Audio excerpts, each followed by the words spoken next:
Hi, my name is Cathy Kay. I am Managing Partner at Russam. Today we're launching the first of our Thrive series, and enabling people and organisations to thrive is at the heart of everything we do.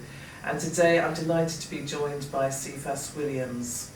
Hello Cephas. Yeah. Just tell us Cool. how you got to building 56 Black Men. Cool. So I set up Drummer Boy Studios, as you know, which was, I guess Drummer Boy Studios is my vision realised for bringing great architecture and great programming into the community.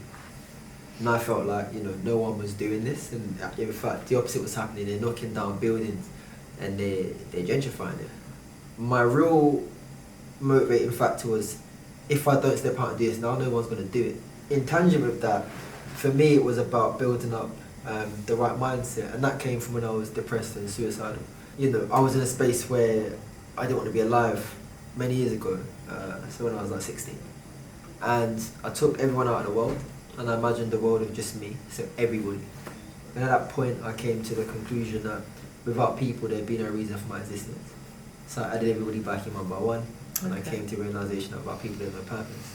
And so everything I do is fueled by people and fueled by how we can make life better, I guess, for people. Mm-hmm. Because the second thing after people that I think is integral to the progression of society, I guess, or how we engage, is buildings.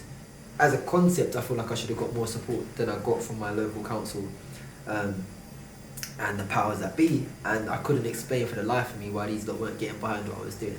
Because it wasn't just about taking over these spaces and creating a space where people within the community could come and practice their creative skills, but there was a socially driven mission towards how we now start to democratise access. Yeah. And in creating these spaces, how do I bring the corporate world and people from within the creative industry that are established into these spaces, and now the people that are hard to reach are no longer hard to reach because we have created a space an accessible space. Yeah. Our social mobility is not a conversation or a word we just chuck around. It's something that could really happen. So, and I woke up from a dream, and in the dream 56 Black Men was alive. Yeah, that's what I was going to ask. Like, how did that moment happen? So it's in the lead up. Like, I'm thinking like, wow, how come every time I see like black men in the newspaper, it's for something negative, or it's around knife crime, and if it ain't that, then it's sports and it's music. You know what I'm saying? And my main thing was the knife crime piece, and that's where we were really amplified, particularly in 2018. And a lot of me as well felt like the reason why I wasn't taken serious with a lot of these people in the council and other professionals potentially was because of the almost the demonisation of the image and identity of a black man, and that I'm not someone that should be doing half of what I'm saying I'm doing, so they're not going to treat me. That's about trust. It's about trust, it's about perspective, it's about social conditioning. When I see my brother in the street, like, it's love. But we've almost been conditioned as black men as well, growing up, like, that's my enemy. So part of the message we put out with the 56 Black Men campaign is my brother is not my enemy. You know what I mean? But you grow up in the ends and in the bits, it's like, why are you looking at, man? You know what I mean? But a man can look. You know what I mean? Yeah, and the creative look and feel of 56 Black Men. I mean, it's really compelling, isn't it? I mean, just is that artistic direction yours as well? Yeah, great choice of words. And I think great choice of words, but equally everyone's entitled to their own perspective. I didn't ask any of them men to frown. I didn't ask any of them men to look angry during the artistic direction. I asked everyone to have a calm look. I asked everyone to squint their eyes a little bit and relax their mouth, because I wanted the look to be serious. And I wanted the look to be taken seriously. I'm going to spotlight black men that are doing something, you know what I mean, that ain't doing the negative stuff, you know what I'm saying? Because I ain't doing that, and for every one black person that's doing that, there's thousands of us that ain't. And when we start to change those social perceptions, do you know what I mean? It was almost like a tongue-in-cheek move, like we're going to use the same image that you try to use to destroy us to amplify who we are. And by so doing, the message is more so for the next generation, as much as it's for the wider public, and that a young black boy can see an image that he identifies with, that he gets, and say, do you know what, that's me, you know what I'm saying? And I can be that guy. Yeah, man, like I had a whole strategy, 12-month strategy for what I wanted to achieve, and I achieved a good amount of that in 2 months. You know, Claire Channel reached out, that's where you see the billboards coming. But again, the strategy had been there to contact all these different leaders within the media industry and others. But Clear Channel was a great fit, you know what I'm saying? And just not even just as a brand, but as an organisation, like there's some solid individuals, you know. She reached out, another lady called Jo. But it was Caroline really, you know what I'm saying? And Caroline's a black woman. She's, you know, now one of our advisors for the board. And I always say it to her and to people within the company as well and others, had Caroline not been in that company, I don't know if anyone would have reached out. I don't believe anyone would have. It's really and it's not to say that they don't care or you know they're negative people, but there is a beauty in having a black woman within the organisation in that moment, because she could identify and relate, because she's got a husband, she's got a son. Do you know what I'm saying? That are black, and as a result, it's like you, without going into too much poetry, it's diversity of thought. You diversify the workforce, you diversify the thinking, you diversify the relatability. We are creating organisations in a multicultural, nuanced, and it's less about, you know, us continuing to create businesses that dictate what someone else's experience should look like, and more about us including other people so that they can authentically curate and navigate their experience through the vehicle of a business or a company. Yeah, I think if that makes sense. That's actually the best example I've ever heard of the real value of diversity of thought. You know, with a brilliant outcome, which has brought your message to people like me who are sort of conscious of the problem. You know, so I just really want to explore how your messages can sort of help us as an organisation, but also help businesses with their diversity challenges. You know, what messages we can bring them. And I speak to various companies generally, so I've been able to over the years build up a very senior contact list from various industries. Over the years, for another company I ran many years ago, I was bridging what I called the information gap. This idea, the idea was where information is scarce, hope finds it hard to exist. You know, how can people possibly hope for something they have little or no knowledge about? And you know, that was more so around university students, people in the community, how they access these industries. And I guess the conversation is still similar with regards to, on the one hand, how we get information to people that need it, but on the second hand, you know, with regards to job roles and such, on the second hand, it's evolved now into perception, and it's more specific towards the black community. And that happened after last year's situation with what I coined as the second realisation. And I detail some of this in the book I'm writing.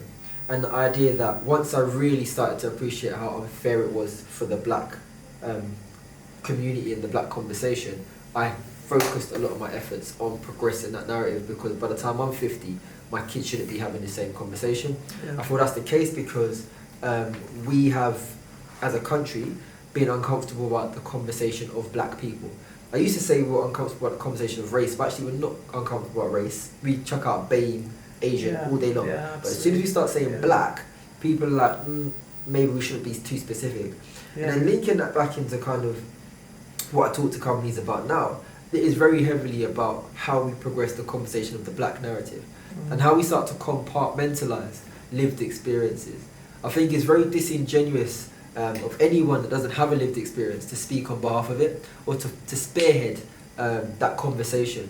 And so, you know, as much as it's a black conversation, yes, okay, it is an Asian, and Asian has various, you know, denominations and so many different... They're stereotyped in a completely different way. 110%, but not only that, like, you've got so many variations of what it could mean to be Asian. Like, there's Chinese Asian, there's, you know, Sikh, there's Indian, there's so many different types. And it's like, you know, even that is a lazy approach to, you know, real diversity and inclusion. So when we talk about what I'm saying to those people, is one, I've created a campaign and a movement that's opened the door of conversation on on so many levels. You could be at a bar now, you could be, with your senior team at a pub, and that's a conversation point now, because before even the billboards, I'd got it in the press, in the media, in news, and so it was really a topic of conversation. Now those doors are open, and those a gateway for communication is open, and dialogue is open. What do we do at that point? Yeah. And how do we start to say, okay, cool, well,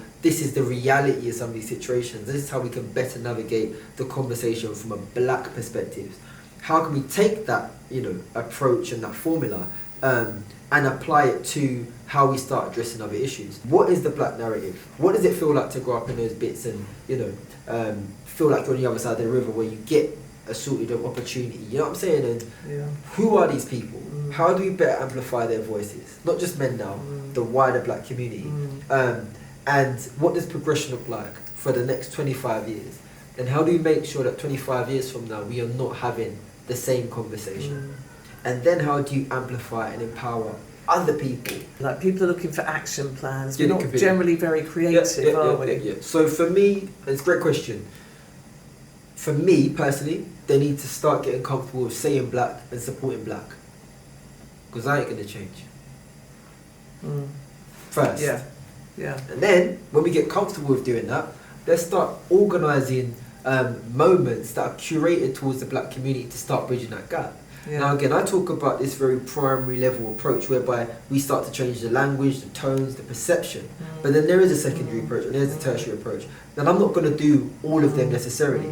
But the primary, I think, is very integral to the doors opening up for some of those secondary and tertiary things to really be fruitful. Start sort of kicking them off. Well, some of the people are already doing things in the community, but people couldn't point to who, because they've not been amplified, because you're mates with someone. But we've actually got a business vehicle that works, has the reach, and is culturally as engaged as it is programmatically. Yes. That's when you get the best type of businesses, because and then those businesses that are created become partners with the likes of a KPMG or whoever else. Like, we're planning an awards night, for one example, for 56 Black Men, and we're looking for corporate sponsors and corporate partners off the back of that. And not just if we do that or not, we're also looking at how we start to get more black men into these organisations. If I amplify a positive black story or organisation that's already doing stuff, they're going to get that traction too, or some form of that traction. And people, it's not about traction. It is about traction. The point I'm trying to get to is, it's when that overarching strategy and that traction and that brand can link with the programmatic response. Yes. But for me, the point is, the programmatic response is not weighty without that brand, without that traction.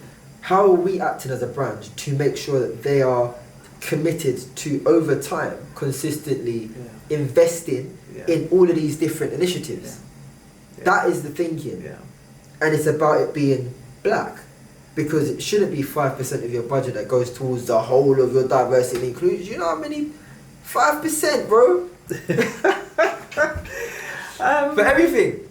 It's like fruit salad, you know what I mean? Just put it all in one bowl and just, it's fixed. Yes. And when you look at, you can say we've got X amount of BAME, right? But when you start to look at how many of those people in the BAME situation are black, then everyone goes silent. Yeah, absolutely. I think one of the things I've said before is that people like to engage with the conversation, but then it's very hard to get them to put their hands in their pockets, because to get things signed off in organisations, people generally ask the question of what's the return on the investment. Unless you're Cephas Williams, you don't articulate that very well. Especially as we don't already have the language, because we're not a black person.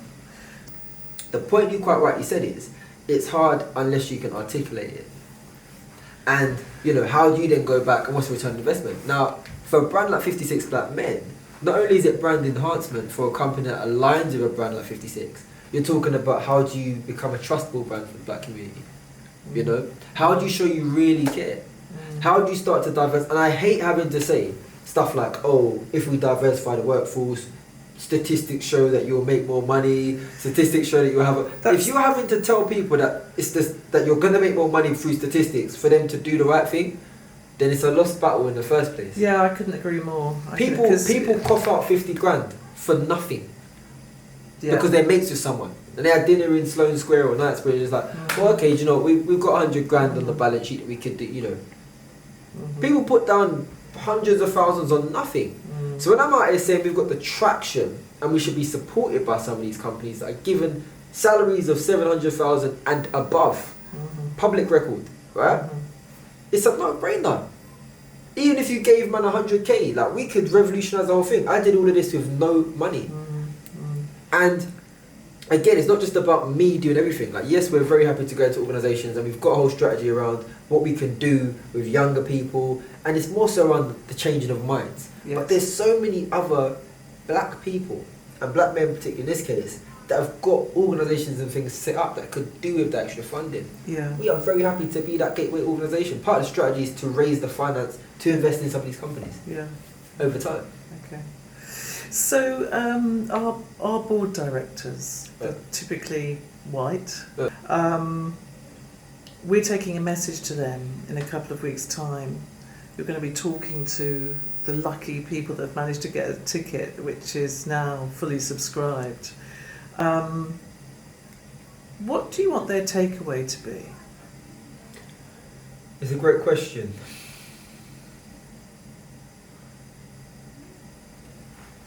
It's nuanced. There's a lot of things I could say. I don't know if what I want to achieve will happen overnight.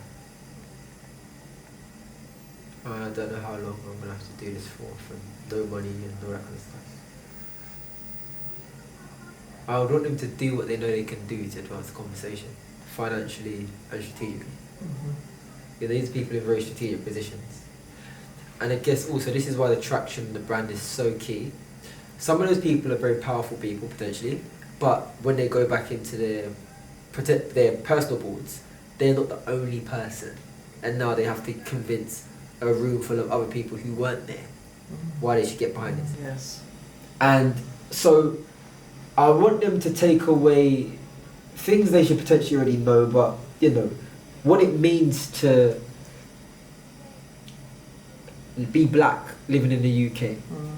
And then use that as a catalyst to open up their appreciation for the various other lived experiences that they don't share, you know, and how they can better engage in conversation with other people and put themselves in a position to understand first.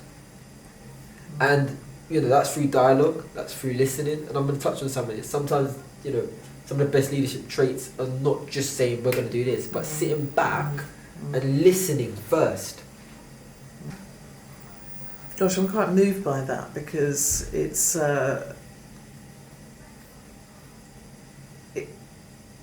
it's the connection that you want them to leave with, and it's realistic as well. You know, one of the things I noticed when I've seen you speak previously, and also some of the 56 black men, when you talk to a group, you are more able to be authentic, have an authentic dialogue with a large group of people, which doesn't seem to separate a sort of business persona from your true persona. And what I've left the building having thought to myself is wow, you know, if we could all in business be more authentic, we'd all learn more. Yeah. And that was a massive learning for me, just from one event I went to, when you had a panel at the Father's Day event. Yeah. And every one of those guys was doing something quite exceptional in business, pretty high profile in a number of cases, and they were just completely themselves. I'll address both of them. So you're talking about me being authentic in a room full of people, as you know, well as being an individual, and you watching me individually and on that platform, and you know, I guess seeing the beauty in that. And I'll touch on that and why that's important. And then secondly, you coming to the Father's Day event that we did for 56 Black Men, and on camera, I said it off camera, but you're a legend. Period. You know what I mean? And I think we need more people from other communities, including the white community, that are allies and that get it, because you know, you didn't announce you was coming, you didn't, you know, want to be in every picture to make it seem like you was there. Not, I came and you were just talking to people, you know what I mean, and engaging, and kind of to link it back to the authenticity piece. It's so important, man. Like, I meet some really senior people, some high net worth earners that are high in the capitalist system, and you meet and they're just cool, like, do you know what I mean? Like, but the corporate world is one that perhaps people think you're not supposed to. Pretentious, yeah. Nah, they're just so relaxed. Yeah. You know what I mean? And I think that adds value. When it comes to business, I can still speak like this and be extremely competent at handling my business, which is cash is king at the end of the day. Let's be good people first. Let's be genuine people first. But I think the boardroom revolution is happening. You know, the question we asked previously about the message was really profound, and says it all. Cephas, thank you.